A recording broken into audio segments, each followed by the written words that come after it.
Hey Wolfpack! Today we will show you how to apply for graduation using your MyPack portal. Each student that has met the requirements for their degree and plans to graduate from NC State must apply for graduation.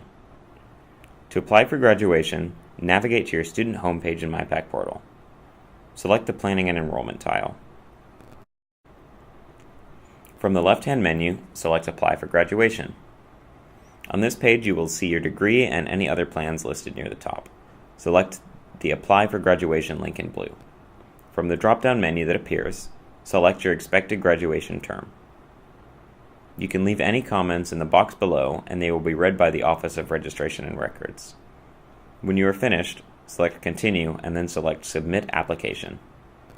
This will direct you to a new page that lists the name that will appear on your diploma and the address that your diploma will be sent to. If your name or address is incorrect, fill out the name change form located at the top of the page or select Create Diploma Address that is listed below. Once all your information is correct, click the box next to I agree so that it changes from no to yes. Then click Continue. Congratulations! You have successfully applied for graduation. We hope this tutorial has helped you do so, and if you have any other questions, please visit the Student Services Center. Thanks for watching, and go Pack!